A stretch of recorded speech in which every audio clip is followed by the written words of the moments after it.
ఇంటికొచ్చిన అతిథిని పలకరించే సంస్కారం నీకు బాగా తగ్గిపోయినట్టుంది. అనుకోని అతిథి ఇంటికొచ్చినప్పుడు ఆశ్చర్యం సంస్కారాన్ని మర్చిపోయేలా చేస్తుంది.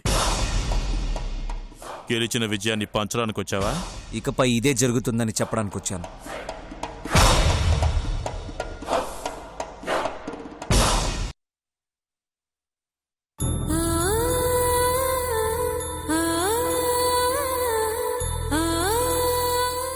ఇప్పుడు నా ప్రవర్తన మిమ్మల్ని బాధ పెడుతూ ఉండొచ్చు, కానీ నిజం తెలిసిన రోజు మీరే నన్ను అర్థం చేసుకుంటారు.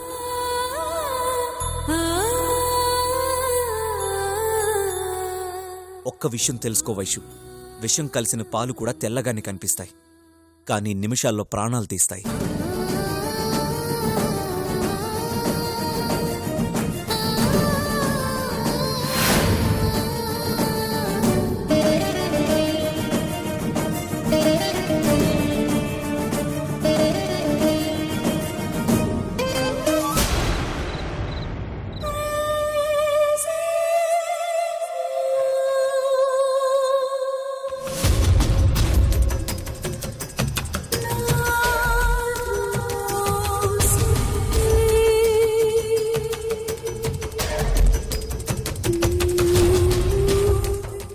మరీ అంత చిరాగ్గా పెట్టాల్సిన అవసరం లేదు.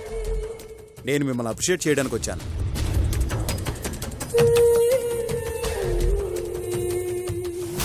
ఏంటి అర్థం కాలేదా?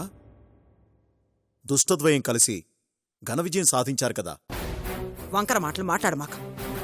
ఏదైనుంటే సూటిగా మొహం మీద చెప్పు. చేత కాదంటే నోరు మూసుకుని అవతలకు పో. యదవనాస ఏనాడు సరిగ్గా మాట్లాడావు గనక. అవునింద్రాణి, నాకు మాట్లాడడం చేత కాదు. అదే చేతనైతే నువ్వు ఈ రోజు ఈ మాట మాట్లాడవు. అదే చేతనైతే నువ్వు ఈ పని ఎందుకు చేశావని నిలదీసేవాణ్ణి.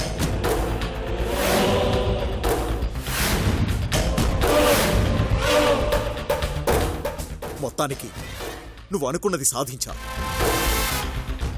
ఏం జరగకూడదని నేను ఇన్ని రోజులు కోరుకున్నాను, అదే ఈ ఇంట్లో జరగబోతోంది.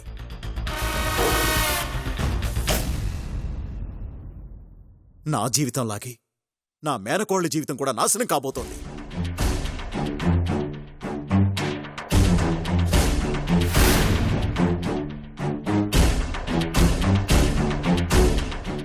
చూడు, అనవసరంగా ఇరిటేట్ చేయకో. ఓపిక నశించిందంటే నేనేం చేస్తాను నాకే తెలీదు. మర్యాదగా బయటికెళ్ళు, లేదంటే తండ్రివని కూడా చూడను. ఏ రోజు చూసావరా తండ్రిలా నన్ను? తప్పులేదురా, నువ్వు ఈ మాట అనడంలో తప్పులేదు. 20 ఏళ్ల క్రితం ఉప్పెన్లా పొంగుతున్న పగలకి మీరెక్కడ తగలబడిపోతారో అని నా ప్రాణాన్ని కూడా లెక్క చేయకుండా కాపాడాను చూడు. అందుకు నన్ను చెప్పు తీసుకొట్టాలరా, కొట్టాలి.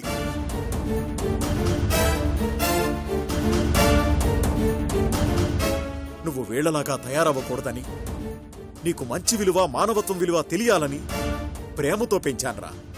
కానీ నువ్వు వీళ్లకంటే దారుణంగా తయారయ్యావు కదా.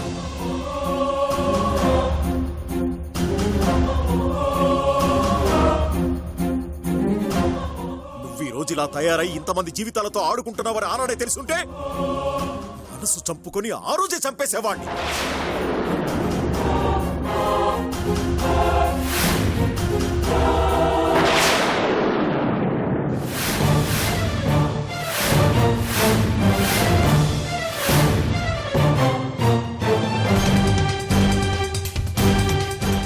ఇన్నాళ్ళు నీ మనసుకెందుకు దగ్గరవ్వలేదేనా బాధపడుతూ వచ్చాను. కానీ ఈరోజు నిన్ను ఎందుకు కన్నానని బాధపడుతున్నాను. ఏంది ఇంటున్నాం కదా అని ఇష్టానికి మాట్లాడతా ఉండా? పిల్లల్ని గనగానే తండ్రి అయిపోవు. తండ్రి అంటే పిల్లల ఇష్టాలని తెలుసుకుని మసలుకునేవాళ్ళు. నీలాగా కొడుకు ఇష్టాన్ని దూరం చేయాలని చూసేవాళ్ళు కాదు. ఆడు కాబట్టి నా మీద గౌరవంతో నువ్వు ఎన్నన్నా చూస్తూ నిలబడ్డాడు. అదే నేనైతే అన్నంత పని చేసేదాన్ని.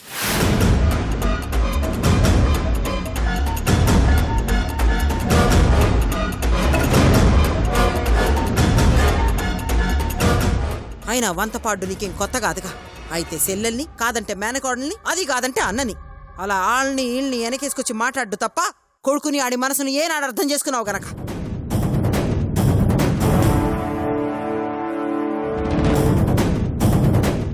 సిన్న తిన్న మెతుకుల విశ్వాసం కుక్కలకైనా ఉంటుంది గాని కొందరు మనుషులకుండదు.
తప్పు నీది కాదు బావా, నాది.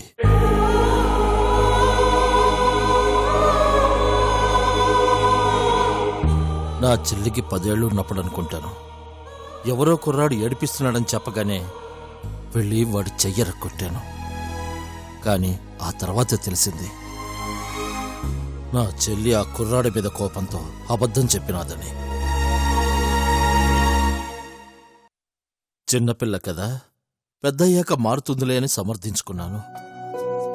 కానీ తనకి 10 ఏళ్లున్నప్పుడే కాదు బావా, తన కొడుక్కి 25 ఏళ్ళు వచ్చాక కూడా అట్లాగే ఉంది. తండ్రి లేని పిల్లని తన్ని నేను ఏనాడు పల్లెత్తు మాట అనలేదు. పైగా తన్ని కూతుర్లా చూసుకున్నాను.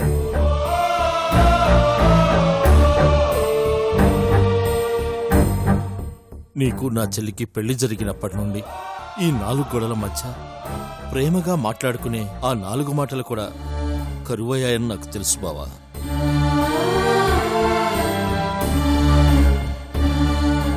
మమ్మల్ని చూసి తలదించుకుంటే అది అలంకారం అనుకున్నాం, కానీ అది మాకు ప్రేమకు ఉన్న దూరం అని మాకు తెలియదు బావా.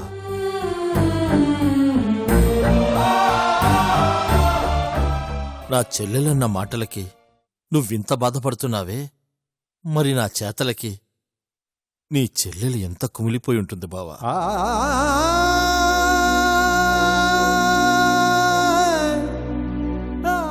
కానీ నా ఉమాదేవి ఏనాడు నా మాటకి ఎదురు చెప్పలేదు బావా. భర్తను ఎట్లా చూసుకోవాలో నీ చెల్లికి తెలిసినంతగా నా చెల్లికి తెలియదు బావా.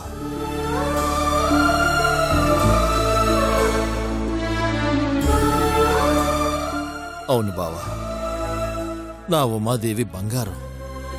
ఉన్నన్ని రోజులు దాని విలువ తెలియలేదు. తీరా తెలిసే నాటికి నా ముందు లేకుండానే పోయింది. తను లేని ఈ ఇల్లు దేవత లేని గుడిలా ఒట్టిగా నిలబడుంది. జీవం లేదు.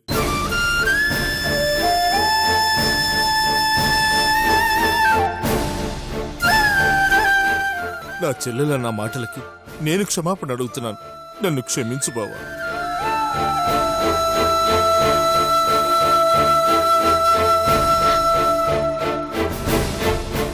లేదు బావా,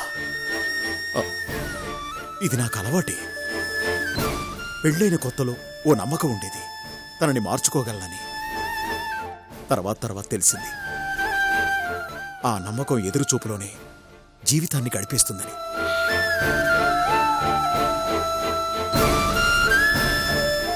నాకు ప్రేమించడం తప్ప ద్వేషించడం చేత కాదు బావా. అదే చేతనైతే కొడుకు చేత ఇన్ని మాటలు అనిపించుకునేవాణ్ణి కాదు, ఇలా మౌనంగా బాధపడేవాణ్ణి కాదు. బావా, నా చెల్లి నీ మంచితనాన్ని అర్థం చేసుకునే రోజు తప్పకుండా వస్తుంది బావా. నీ చెల్లి ప్రేమను నేను అర్థం చేసుకున్నట్టే నీ ప్రేమను నా చెల్లి అర్థం చేసుకుంటుంది.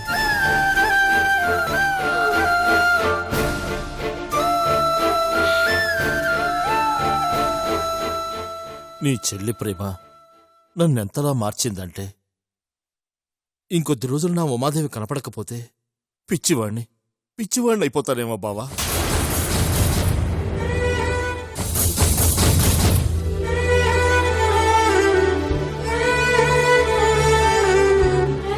లేదు బావా, నిన్ను ప్రేమగా మార్చి తన ప్రేమను గెలుచుకుంది నా చెల్లి. ఆ ప్రేమ పదింతలై తన కోసం ఎదురు చూస్తూ ఉంటే తను రాకుండా ఎలా ఉంటుంది బావా? సిరిని చూస్తుంటే జాలేస్తుంది బావా. అమ్మ కోసం అది పడే బాధ చూస్తుంటే సిరికి తల్లిని దూరం చేసి నేనెంత తప్పు చేశానో అర్థం అవుతుంది.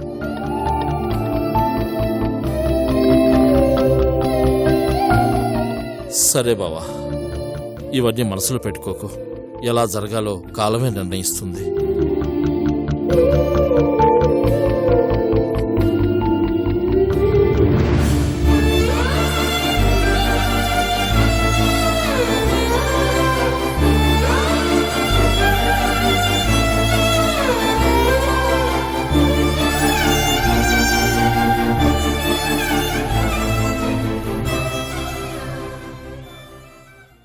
జరిగిందంతా విన్నాను మామయ్య. సిరి, నువ్వు కోరుకున్న మార్పు మీ నాన్నలో వచ్చింది. ఉమాదేవిని తీసుకొచ్చేద్దామమ్మా. వద్దు మామయ్య, అప్పుడే వద్దు. ఇప్పటికే చెల్లెలేంటో నాన్నకి సగం తెలిసింది. ఇంకా అత్త అసలు స్వరూపం నాన్నకి తెలియాలి. పెద్దిరెడ్డి మామయ్యని కూడా అర్థం చేసుకునేంతగా మారాలి. అమ్మ వచ్చే నాటికి ఇదంతా నా ఫ్యామిలీ అని నాన్న మనతో వచ్చేలా ఉండాలి. తప్పకుండారా, నువ్వు అనుకున్నది జరుగుతుంది.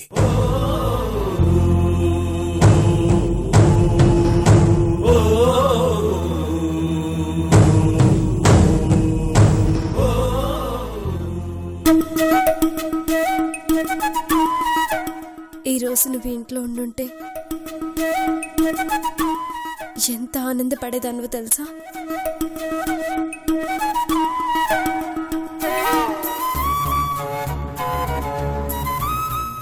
మామయ్యతో నాన్న ఆప్యాయంగా మాట్లాడడం కళ్ళారా చూసాను నేనే. సంతోషంతో కంటతడి పెట్టానంటే నాన్నలో ఆ మార్పు కోసం ఏళ్ల తరబడి ఎదురు చూసిన నీ కళ్ళు ఇంకెంత సంబరపడేవో అనిపించింది. పరిస్థితులు అనుకూలించక నిన్ను ఇంటికి దూరంగా ఉంచుతున్నాను, కానీ లేదంటే నేను ఎంజాయ్ చేస్తున్న ప్రతి క్షణం నీదేనమ్మా. అర్థం లేని పగతో రగిలిపోయే నాన్న మనసు ఇప్పుడు ఎదుటి వాళ్ళ మనసుని అర్థం చేసుకునే స్టేజ్కి వచ్చింది.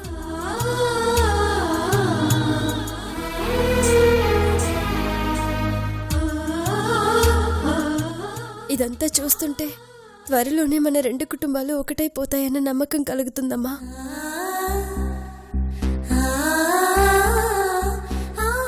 నా మనసులోని ప్రతి ఫీలింగ్ని ఇలా డైరీలో రాసుకుంటున్నాను, కానీ నా ప్రేమ గురించి మాత్రం మీ ముందు మాట్లాడలేకపోతున్నాను. పొరపాటు చేశానమ్మా. నాకు సంజు మీద ఉన్నది ప్రేమ అని తెలుసుకోలేక నీకు మాటిచ్చాను, కానీ తెలుసుకుని ఉంటే నిన్నెలాగైనా ఒప్పించుండేదాన్ని. అక్కడ పెద్దిరెడ్డి మావి కూడా సంజు దగ్గర మాట తీసుకున్నాడు. తలుచుకుంటేనే ఆందోళనగా ఉందమ్మా.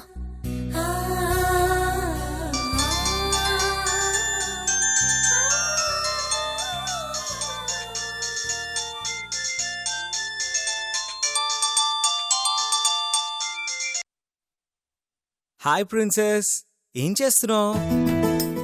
డైరీ రాస్తున్నా. ఓ, నీకు డైరీ రాసే అలవాటు కూడా ఉందా? ఇప్పటి నుంచి కాదు, ఎప్పటి నుంచో ఉంది. మరి ఎప్పుడు చెప్పనే లేదు? అవసరం రాలేదు. పెళ్ళైన తర్వాత కూడా రాస్తావా? యా. అయితే నేను కూడా అలవాటు చేసుకుంటా.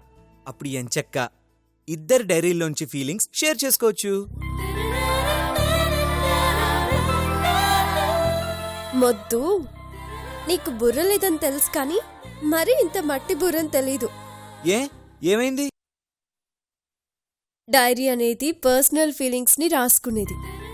షేర్ చేయాల్సినవైతే డైరెక్ట్గా నీతోనే చెప్తాను, కానీ ఇలా ఎందుకు సీక్రెట్గా రాస్తాను? ఓ, పెళ్ళైన తర్వాత కూడా పర్సనల్స్ ఉంటాయా? ఖచ్చితంగా ఉంటాయి. పెళ్ళైనా అవ్వకపోయినా డైరీలో విషయాలు మాత్రం షేర్ చేయడం అస్సలు కుదరదు.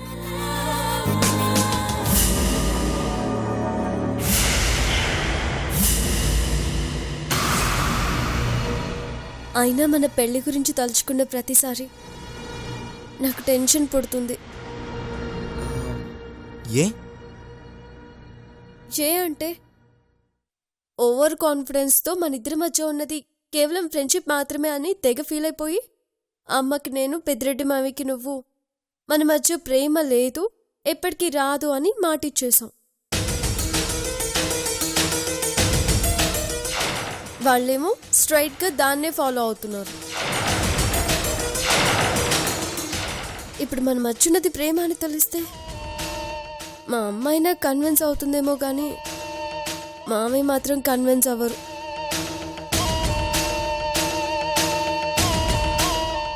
అఫ్కోర్స్ మామయ్య వద్దండంలో కూడా రీజన్ ఉంది. సావిత్రి పెళ్లి విషయంలో మన రెండు ఫ్యామిలీస్లో గొడవలు తలెత్తాయి.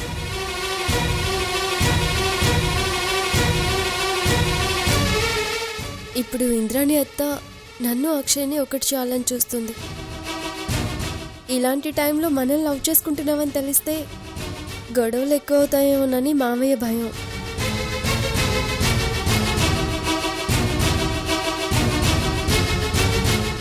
ఆ భయం మనం ఎలాగైనా పోగొట్టాలి సిరి, లేదంటే నాన్న మనల్ని ఒకటవనివ్వరు.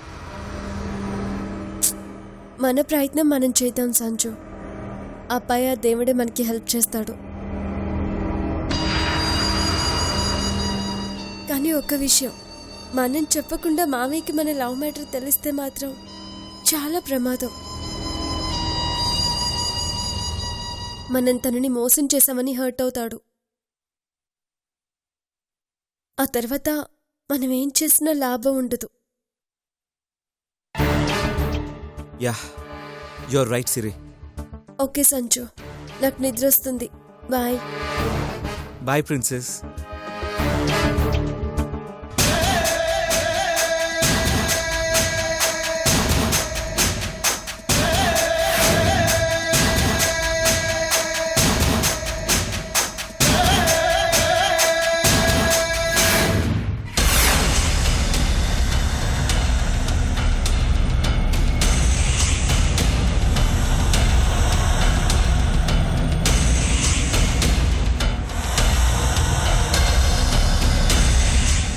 అమ్మా అమ్మా, ఏందిరా సిన్న, మళ్ళీ మీ నాన్న నిన్ను సిరాకు పెడతా ఉండాడా? లేదమ్మా, సిరి గురించి చాలా ముఖ్యమైన విషయం ఇప్పుడే తెలిసింది. ముఖ్యమైన విషయమా? ఏందది? ఇందాక సిరి ఆ సంజయ్ గారితో ఫోన్లో మాట్లాడుతుంటే విన్నానమ్మా. వాళ్ళిద్దరూ ప్రేమించుకున్న విషయం ఉమాదేవతకు కానీ ఆ పెద్దిరెడ్డికి కానీ తెలీదంట. ఏందిరా నువ్వు చెప్పేటిది? దీనికే షాక్ అవుతావేంటమ్మా? అసలు విషయం ఇంకా చెప్పనే లేదు. సంజయ్తో ప్రేమలో పడద్దని సిరి దగ్గర ఉమాదేవత, సిరి ప్రేమలో పడద్దని సంజయ్ గారి దగ్గర ఆ పెద్దిరెడ్డి మాట తీసుకున్నారంట. కానీ వాళ్ళకిచ్చిన మాటను పక్కన పెట్టి వీళ్ళు మాత్రం చట్టా పట్టాలు వేసుకొని తిరుగుతున్నారు. చాలా మంచి కబురు చెప్పినావురా సిన్న. ఇప్పుడు దీన్ని అడ్డం పెట్టుకుని ఆ సిరిని ఎట్టా ఆడుకుంటానో చూడు. పదమ్మా, వెంటనే ఈ విషయం మామయ్యకి చెప్దాం. నా కూతురు తప్పు చేయదని గర్వంగా చెప్పాడు కదా, మరి దీనేమంటారు అడుగుదాం పద. ఆగరా సిన్న, మా అన్నిప్పుడు సిరిమాయలో ఉండాడు. ఇప్పుడు మనం సిరి గురించి ఏం చెప్పినా నమ్మడు. మాట తీసుకున్న ఉమాదేవి ఇప్పుడు ఈడ లేదు. ఇప్పుడు మనం సిరిని నిలదీస్తే అది ఏదో ఒక మాయ చేసి తప్పించుకుంటాది, మనల్ని తప్పులో పడేస్తాది. అదే ఇప్పుడు మనం ఆ పెద్దిరెడ్డితో చెప్పినామనుకో, ఎవరో పరాయివాడి కోసం లేనిపోని తంట తెచ్చుకోడు. ఆడి తమ్ముని చంపినప్పుడే ఆడు మనల్ని ఏమీ చేయలేకపోయినాడు. మన మీద పగున్నా ఆడి కుటుంబ క్షేమం గురించి ఆలోచించి మౌనంగా ఉంటూ వచ్చాడే తప్ప ఏ ఒక్కనాడు మన మీదకి దాడి చేయడానికి ప్రయత్నం చేయలేదు. కుటుంబం కోసం పగనే పక్కన పెట్టినవాడు ఇప్పుడు ఎవరో పరాయివాడి కోసం తన కుటుంబానికి సమస్య తెచ్చిపెట్టుకోడు. కనుక ఈ విషయం తెలిసిన వెంటనే ఆ సంజయ్ గాడి మెడ పట్టుకుని బయటికి గెంటేస్తా. కాబట్టి ఇప్పుడు ఈ విషయం అన్నకు తెలియడం కన్నా ఆ పెద్దిరెడ్డికి తెలియజేయడమే ముఖ్యం.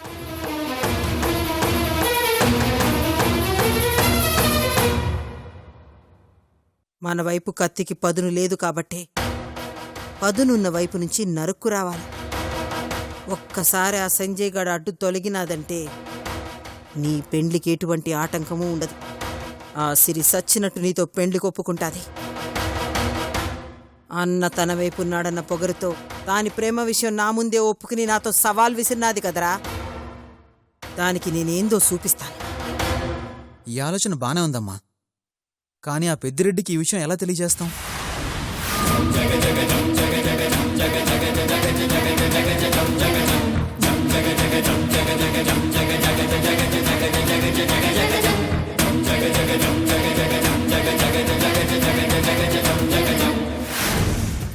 ఈ బద్రికి చెప్పక ముందది మీ టాస్క్, ఇప్పుడది నా టాస్క్. తప్పకుండా పని పూర్తి చేస్తాను.